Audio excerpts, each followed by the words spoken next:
across multiple states. And targeted truck companies in California linked to commercial licenses issued under Governor Gavin Newsom. But as streets get safer, Democratic governors like Tim Walz and J.B. Spritzker are sounding the alarm, calling enforcement Nazi tactics. This is what happens when your own federal government wages war against you. This is what happens when they target communities for their own benefit. This is what happens when they scapegoat. And this is what happens when they no longer hide the idea of white supremacy. They sent CBP and ICE dressed in uniforms with automatic weapons into neighborhoods, and they began literally stopping anybody who's brown or black and asking them for papers. I studied about the Nazi regime and how they did do that. So, Kennedy, Democrats are big mad, but I want to talk about the self-deportations because it started with 1,000, then went to 3,000.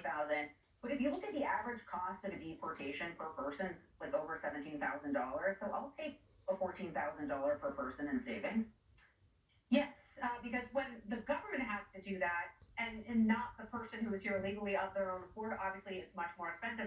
I am all for saving money wherever we can, especially at the federal level, because when we don't and we allow a lot of people in, and then, when the regime changes and it is decided that people are going to be deported, the bill goes on to the middle class taxpayer, and that is patently unfair. But this way, people get to take responsibility over their own lives.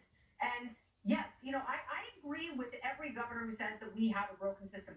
We do, but part of that broken system are liberals and governors and Democrats in the Senate and elsewhere in states.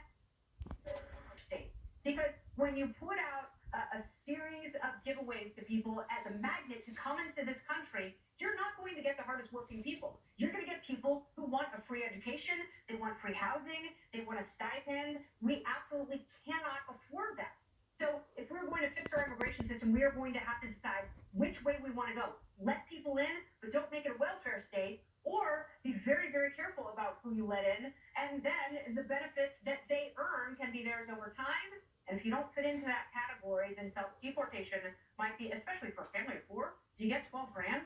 I mean, that's a lot of party cash for the holidays. Well, if you look at even, Paul, this CB1 app, right? It's like a tale of two administrations, which all of this is. But you look at the Biden administration, so they use the CB1 app to allow to schedule asylum appointments, to get people to come to the United States to take advantage of our laws. And then you look at how the Trump administration is using it for people to self-deport. It kind of tells you everything, doesn't it? Yeah, a little bit of a little bait and switch that works for the middle class, I think.